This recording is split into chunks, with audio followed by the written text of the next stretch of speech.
அனைவருக்கும் வணக்கம். நான் படித்து ரசித்த கதையை நீங்களும் படித்து கேட்டு மகிழுங்கள். கதை பிடித்திருந்தால் அனைவருக்கும் பகிருங்கள். நிம்மியின் பிடிவாதத்துக்கு இணங்கி அந்த பயணத்தை மேற்கொண்ட சண்முகம் மும்பை மழையில் மாட்டிக்கொள்ள வேண்டி வரும் என்று நினைக்கவில்லை. ஸ்டேஷனிலிருந்து அந்த உணவு விடுதியை அவர்கள் அடையும் வரையில் லேசாக தூறிக்கொண்டிருந்த மழை மெல்ல வலுத்து பேயாட்டம் போடத் துவங்கியது. மும்பை நகரமே மூழ்கி விடுமா என்கிற அச்சம் ஏற்படுகிற வகையில் விடாது மழை பெய்தது. தெருவில் அங்கங்கே தண்ணீரில் மிதந்த வாகனங்கள், தயக்கத்துடன் நடந்து வீடுகளுக்கு திரும்ப முயன்ற மக்கள். 5வது நாளாக மின்சாரம் இல்லை, குழாயில் தண்ணீர் வரவில்லை, டெலிஃபோன்கள் இயங்கவில்லை. சண்முகம் எப்படியோ செல்போனில் சென்னை அலுவலகத்துடன் தொடர்பு கொண்டு தன் விடுப்பை ஒரு வாரம் நீட்டிக்கும்படி கேட்டுக்கொண்டான். அப்படியே நண்பன் தியாகுவுடன் பேசி நிம்மியின் பள்ளியிலும் லீவுக்கான விண்ணப்பத்தை கொடுக்க சொன்னான். சாரதா பொறுமை தீர்த்தாள். நிம்மிக்கு நாம் என்ன குறை வச்சோம்? அவள் ஆசைப்பட்டதையெல்லாம் வாங்கி கொடுத்தோம். அவளை என்னைக்காவது கடிந்து ஒரு வார்த்தை சொல்லியிருப்போமா? சண்முகத்துக்கு தன் மனைவியின் ஆதங்கம் புரிந்தது. அதே சமயத்தில் நிம்மியின் ஆசையும் தவறானது என்று அவனால் சொல்ல முடியவில்லை. நீ பாசமா இல்லேன்னு அவ சொல்லலையே என்றான். சொன்னால்தானா? 1 மாசமாய் தொந்தரவு பண்ணி தன் அம்மாவை பார்க்கணும்னு நம்மை மும்பை வரையில் இழுத்துக்கிட்டு வந்துட்டா. அவ கேட்டதையெல்லாம் நாம் மறுக்காமல் வாங்கி கொடுத்தோம். இப்ப மட்டும் மாட்டேன்னு எப்படி சொல்லுவது? சரி, இப்ப அவள் சொந்த அம்மாவை பார்த்ததும் அவளை விட்டுட்டு வரமாட்டேன்னு சொன்னால் என்ன செய்ய போறீங்க? நிம்மிக்கு கிடைத்த நல்ல வாழ்க்கை பறிபோகும். அவ அம்மா மஞ்சுவை நினைத்து அவள் மருகி போவாளா? இல்லை தன்னுடைய பிறப்பின் ரகசியம் அறிந்து அவளை வெறுப்பாளா? இல்லை தன் மீதே அவளுக்கு வெறுப்பு ஏற்படுமா என்ற பலவிதமான குழப்பத்துடன் கேட்டாள் சாரதா. சண்முகம் சாதாரணமாக அவளை அவ அம்மா கிட்ட ஒப்படைச்சிட்டு கிளம்பி போயிடலாம் என்று கூறியதை கேட்டவுடன் என்ன சொல்றீங்க? சாரதா பதறினாள். அமைதியா யோசிச்சுப்பார். ஒட்டாத உறவை நாம் தொடர முடியுமா? எதையும் நம்முடையதில்லை என்றால் பிறகு சொந்தம் கொண்டாட முடியாது. சில குடும்பங்களிலே பொண்டாட்டி வந்ததும் பெத்த பிள்ளைகளை பெற்றோர்களை உதறிவிட்டு போயிடுறாங்க. எதுவுமே என்னை பாதிக்காது என்கிற ரீதியில் சண்முகம் சொன்ன பதில் அவளுக்கு வியப்பை அளித்தது. அதெப்படி நீங்கள் மட்டும் டென்ஷன் இல்லாம எதுவும் நடக்காத மாதிரி இருக்கீங்க? இதை தவிர வேறு என்ன செய்யலாம்னு சொல்ற? இதுக்காகவா நாம் நிம்மியை தத்தெடுத்துக்கிட்டு பாசத்தை கொட்டி வளர்த்தோம்? நடுவில் நம்மை விட்டுட்டு அவ அம்மா கிட்ட தாவி போகிறதுக்கா? சாரதாவின் விசும்பல் இரவின் அமைதியை சலனப்படுத்தியது. அவள் அழுகையை அவன் தடுக்கவில்லை. அவனும் தான் நடக்கப் போவதை நினைத்து சோகப்பட்டான். அவளை மாதிரி தாபத்தை வார்த்தைகளில் உதிர்க்க அவனால் முடியவில்லை. 7 வருடங்களுக்கு முன் மும்பையில் இருந்த அனாதை விடுதியிலிருந்து நிம்மியை அவனும் சாரதாவும் எடுத்து வளர்க்க முடிவு செய்த போது அவளுக்கு 1 வயது இருக்கும். அதற்காக அவர்கள் அலைந்த அலைச்சல், தங்களை பற்றிய விவரங்கள், சண்முகத்தின் அலுவலகம், மாத வருமானம் பற்றிய தகவல்கள், சாரதாவுக்கு ஏன் குழந்தை பிறக்கவில்லை என்று டாக்டர் கொடுத்த விளக்கம், குடும்பத்தில் 3 தலைமுறைகளை சேர்ந்த உறவினர் பற்றிய விவரங்கள் என்று இன்னும் பல செய்திகளையும் சேகரித்து வழக்கறிஞர் ஒருவர் முன் கையெழுத்திட்ட சத்திய பிரமாணத்துடன் அனாதை இல்லத்தில் சமர்ப்பித்த போது கிட்டத்தட்ட ஒரு அரசாங்க ஃபைல் அளவுக்கு காகிதங்கள் கத்தையாக சேர்ந்திருந்தன. குழந்தையை சண்முகம் தம்பதிகளிடம் ஒப்படைத்த பிறகு கிட்டத்தட்ட ஓராண்டு காலம் அவர்கள் நிர்வாகிகளின் பிரதிநிதிகளால் கண்காணிக்கப்பட்டார்கள். குழந்தைக்கு நிம்மி என்று பெயரிட்டு வளர்க்க துவங்கியவர்கள் அவளுக்கு கொஞ்சம் விவரம் தெரிய ஆரம்பித்ததுமே தாங்கள் அவளது வளர்ப்பு பெற்றோர்கள்தான் என்கிற விவரத்தையும் தயங்காமல் சொன்னார்கள். உண்மை தெரிந்த பிறகும் அதை பற்றி அதிகம் அலட்டி கொள்ளாமல் இருந்த நிம்மி பள்ளி விடுமுறை முடிந்து 4வது வகுப்பில் அடியெடுத்து வைத்ததுமே தன் நிஜ அம்மாவை பார்க்க மும்பை போயே தீர வேண்டும் என்று பிடிவாதம் செய்தாள்.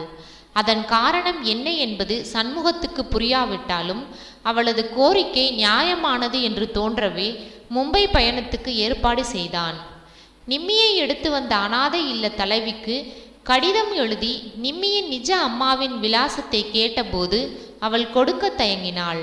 நிம்மியோ எந்த விளக்கத்தையும் ஒப்புக்கொள்ளுவதாக இல்லை. சண்முகம் மிகவும் முயன்ற பிறகே விலாசம் கிடைத்தது. அவர்கள் புறப்பட்டு வந்து 1 வாரமாய் எங்கும் போக முடியாமல் விடுதி அறைக்குள் சிறைப்பட்டு கிடந்தாயிற்று. எப்போ மழை நிற்கும், அம்மாவுக்கு ஃபோன் இருந்தால் பேசலாமா, எப்போ அம்மாவை பார்க்கலாம் என்று நிம்மி வேறு சண்முகத்தை துளைத்தெடுத்தாள். சாரதாவுக்கு எரிச்சலாக வந்தது. இத்தனை வருடங்களாய் சொந்த மகளைப் போல் பாசத்தை பொழிந்து வளர்த்திருந்த நிம்மி அதை பற்றி சிறிது கூட கவலைப்படாமல் தன் பிடிவாதத்தை நிறைவேற்றிக் கொள்ளுவதில் குறியாக இருந்தது வருத்தத்தை அளித்தது.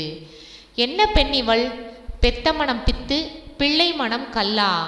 தான் அவளை 10 மாதம் சுமந்து பெறாததால் நிம்மியின் மனம் பாறாங்கல்லாக உள்ளதோ? சாரதாவுக்கு மனம் வேறு எதிலுமே லயிக்கவில்லை. ஒரு வழியாய் மழை நின்றது. மறுநாள் மாலையில் நிம்மியின் நிஜ அம்மா மஞ்சுவை போய் பார்ப்பது என்று முடிவாயிற்று. பொழுது விடிந்ததிலிருந்தே நிம்மியின் உற்சாகம் கரை புரண்டோடியது. விடுதியின் மாடிப்படிகளில் உற்சாகமாய் ஏறி இறங்கிக் கொண்டிருந்தாள். சண்முகத்தை அடிக்கடி மணி கேட்டாள். சொன்னபடி டாக்ஸி வந்து விட்டதா என்று ஜன்னல் வழியாக எட்டி பார்த்தாள். சரியாக மாலை 4 மணிக்கு டாக்ஸி வந்துவிட்டது. கிளம்பினார்கள்.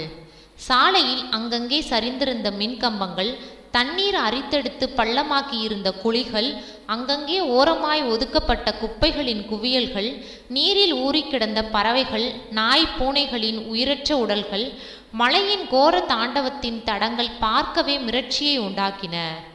நெரிசலான குடியிருப்பு பகுதியில் ஒரு அடுக்குமாடி கட்டிடத்தின் முன் டாக்ஸியை நிறுத்தச் சொல்லி விலாசத்தை சரிபார்த்து கொண்டு இறங்கினான் சண்முகம். பின்னாலேயே கன்றுக்குட்டியின் துள்ளலுடன் இறங்கிய நிம்மி, இங்கேயா நம் அம்மா இருக்கிறாள் என்று பிரமிப்புடன் பார்த்தாள். அங்கே விளையாடி கொண்டிருந்த குழந்தைகளை கேட்டபோது அவர்கள் வழிகாட்டினார்கள். பழமையான கட்டிடம், லிஃப்ட் இல்லை. 3வது மாடி வரை ஏறவே சாரதா கஷ்டப்பட்டாள்.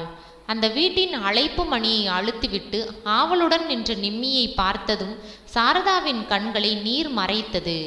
குழந்தையின் அந்த குதூகலமும் தன் நிஜ அம்மாவை பார்க்க போகிறோம் என்கிற துடிப்பும் தவறு என்று சொல்ல முடியாது.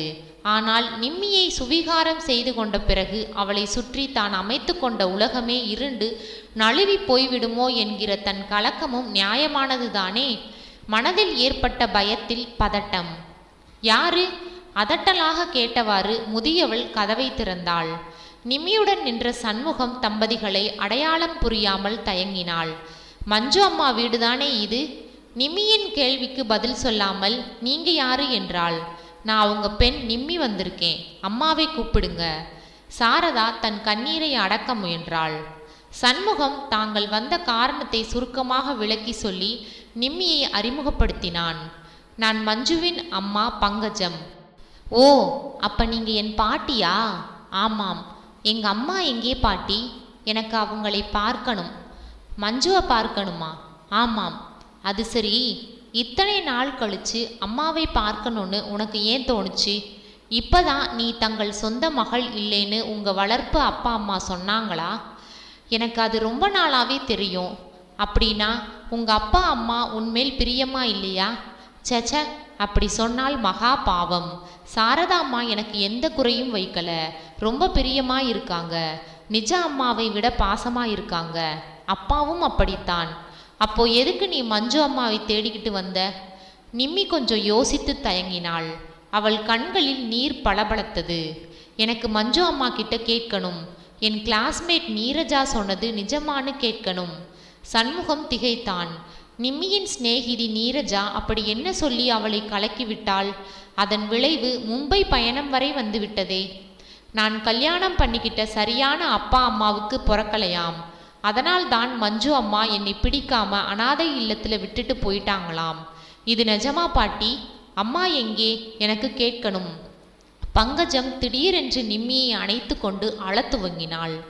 ஏன் அலறீங்க பாட்டி? நிம்மி, உன் சிநேகிதி நீரஜா சொன்னது தப்பு. உன்னை பெத்த சில மாதங்களிலேயே உங்க அம்மாவுக்கு இரத்த புற்றுநோய் வந்துடுச்சு.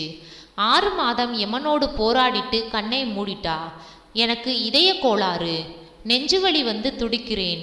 உன்னை என்னால் வளர்க்க முடியாதுன்னு தெரிஞ்சுதான் அனாதை இல்லத்துல விட்டேன். உன்னை பிடிக்காமல் உன்னை துறக்கல கண்ணு. அம்மா செத்து போயிட்டாளா பாட்டி? நிம்மி அழுது கொண்டே கேட்டாள். ஆமாங்கண்ணு, சாகும்போது உன் நினைப்புதான். குழந்தை அழுததை கண்டதும் சாரதாவும் சண்முகமும் கண்ணீர் பொங்க நின்றார்கள். அம்மா ஃபோட்டோ இருக்கா பாட்டி? இல்லைம்மா, நான் ஒரு பழங்காலத்து மனுஷி. ஃபோட்டோ எடுத்தால் ஆயுசு கம்மியாயிடும்னு எடுக்கலை. ஆனால் விதி ஃபோட்டோ எடுக்காமலேயே அவளுக்கு ஆயுசு இல்லாமல் போயிடுச்சு. அப்பா எங்கே பாட்டி? பொண்டாட்டி செத்த 3ஆம் மாசமே அந்த மனுஷன் இன்னொரு கல்யாணம் பண்ணிட்டு போயிட்டான். அவனை பற்றி எதுவும் கேட்காதே, கோபமா வருது. நிம்மி சற்று அழுது விட்டு தன்னை கட்டுப்படுத்தி கொண்டு யோசித்தாள். பங்கஜத்தின் பிடியிலிருந்து தன்னை விடுவித்து கொண்டு சாரதாவின் கால்களை கட்டி கொண்டாள். போலாம் வாங்கம்மா, இன்னும் கொஞ்சம் இருந்துட்டு போலாம், பாட்டியோடு பேசிட்டு இரேன், பாவம் தனியா இருக்காங்க. வேண்டாம் போலாம், நாளைக்கே சென்னைக்கு போய் ஸ்கூலில் நீரஜாவை பார்த்து எங்கள் அம்மா ஒன்றும் என்னை பிடிக்காம அனாதை விடுதியில் விடலேன்னு சொல்லணும். எங்கள் அம்மா செத்துட்டதால பாட்டியால் வளர்க்க முடியலேன்னு தான் விட்டாங்கன்னு சொல்லணும். நான் இருக்கேன் கண்ணு, உங்கள் அம்மா நான் இருக்கேன். சாரதா அவளை அணைத்து கொள்ள நிம்மி அவள் கழுத்தை கட்டி கொண்டு கன்னத்தில் முத்தமிட்டாள். பங்கஜத்திடம் விடைபெற்ற போது சண்முகத்தின் மனம் லேசாகி போயிருந்தது. வந்தவர்கள் மூவரும் படியிறங்கி போவதை பார்த்து கொண்டு சோர்வுடன் நின்ற பங்கஜம் தனக்குள் முணுமுணுத்தாள். கடவுளே, என்னை மன்னிச்சிடு. தகாத உறவில் வந்த குழந்தையை தலைமூழ்கி விட்டு தனக்கென்று ஒரு நல்ல கணவனை தேடிக்கொண்டு மஞ்சு இப்போதுதான் சந்தோஷமாக பூனாவில் வாழ்ந்து கொண்டிருக்கிறாள்.